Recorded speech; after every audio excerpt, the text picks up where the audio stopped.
ತೆಲಂಗಾಣದಲ್ಲಿ ಭೀಕರ ಅಪಘಾತ ಸಂಭವಿಸಿದೆ. ಅಪಘಾತಕ್ಕೆ 6 ಕಾರ್ಮಿಕರು ಬಲಿಯಾಗಿದ್ದಾರೆ.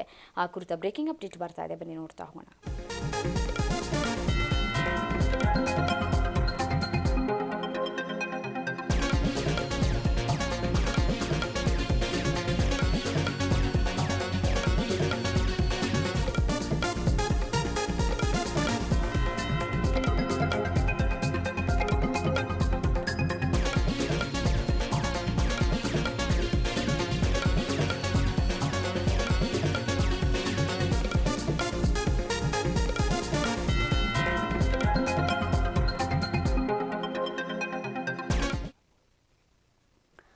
ತೆಲಂಗಾಣದಲ್ಲಿ ಭೀಕರ ಅಪಘಾತ ಸಂಭವಿಸಿ 6 ಕಾರ್ಮಿಕರು ಬಲಿಯಾಗಿದ್ದಾರೆ. ಟ್ಯಾಂಕರ್ ಲಾರಿ ಆಟೋ ಡಿಕ್ಕಿಗೆ 6 ಮಂದಿ ಮೃತಪಟ್ಟಿದ್ದಾರೆ. ಬೀದರ್ಗೆ ತೆರಳುವಂತಹ ಸಂದರ್ಭದಲ್ಲಿಯೇ ದಾರಿಯಲ್ಲಿಯೇ ಕಾರ್ಮಿಕರು ಸಾವನ್ನಪ್ಪಿದ್ದಾರೆ. ಗಾಯಾಳುಗಳ ಆರೋಗ್ಯವನ್ನು ಖುದ್ದು ಸಚಿವರೇ ವಿಚಾರಿಸಿದ್ದಾರೆ.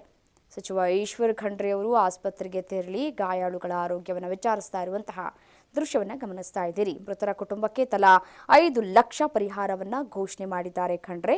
ಬ್ರಿಮ್ಸ್ ಆಸ್ಪತ್ರೆಯಲ್ಲಿ ಚಿಕಿತ್ಸೆಯನ್ನು ಪಡೆದುಕೊಳ್ತಾ ಇದ್ದಾರೆ ಗಾಯಾಳುಗಳು.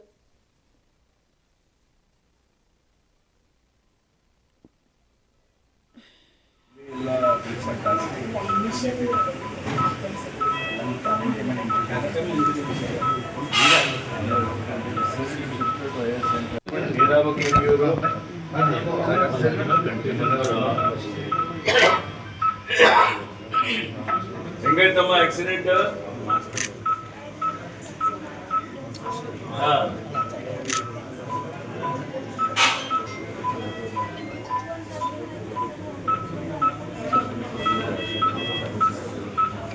ಪರಿಹಾರ ವ್ಯವಸ್ಥೆ